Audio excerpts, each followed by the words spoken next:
Right, assalamualaikum everyone. Welcome back to the Bonk update today. So Bonk right now has been down, and there's something that I want to comment very quickly because you see Bonk here may have people uh, tricked out. And what I mean to say when I kind of speak about people getting tricked out is that, in my opinion, it is time for Bonk to make probably nearly a 37% pump to the upside.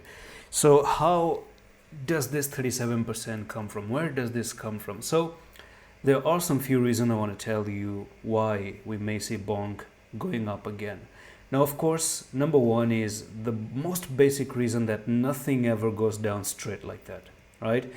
Everything that wants to go down, they're going to go down, come up, go down, come up, go down, come up, go down, come back up, then go down maybe, right? So it's a bumpy journey. It's almost like a curvy journey you may say, and a zigzag journey. So the thing to me is that you had a descending triangle here. This is your descending triangle. You broke below the descending triangle, and it's time to retest the descending triangle. That's the reason number two. Reason number three is that there is a nice good bullish divergence, and as I said before in previous video, ever since August, Bonk has touched this RSI trend line for the very first time. The last time you did so, again, if I zoom out, then it's somewhere in August, which the data is loading, of course. But the thing is that once it loads, you're going to notice that right over here you had the touch, and now you had the touch one more time. Look at that. Okay, so this was back in August, and you did it one more time right over there. So anytime you touch this line, it has always been a good idea to enter the market. Another thing is that from 4660 until here, or until 1222, this was a 74% correction. Even right now, it is 68% move down. It's a big discount. It's a no-brainer to buy.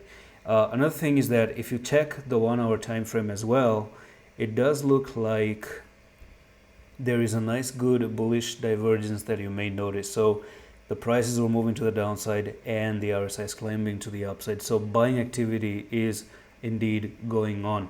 Another reason is you have broken a little bit of a support here, so you're looking for this little bit of a break, and now you can see that people are thinking it's going to be a bear flag and we're going to go even more lower, but then again it started to push back up. Now I'm pretty sure people have turned bearish. They have opened up short position here, short position right there. It's time to take stop losses here, stop losses there, and come up to maybe 2182. I would just say 1900 to 2000 is the place where we may see. Now this one offers 43% move up or 40% move up, and Bonk has done this before. Bonk is very good in overacting, because the last time you did so was this drop to the downside, a little bit of a drama going on, and eventually pump to the upside. And if you notice, this was a pump of nearly 43%. So I expect whatever happened right over here is exactly a move down and another push to the upside of that 43% right over there. So history, I think, is going to repeat itself. I've told you the reason. If I can be wrong, then I think 1199 is the dead end. For me, it invalidates everything that I just said if it comes down to 1199. And that's all for the video. I'm going to see you in the next one. Office.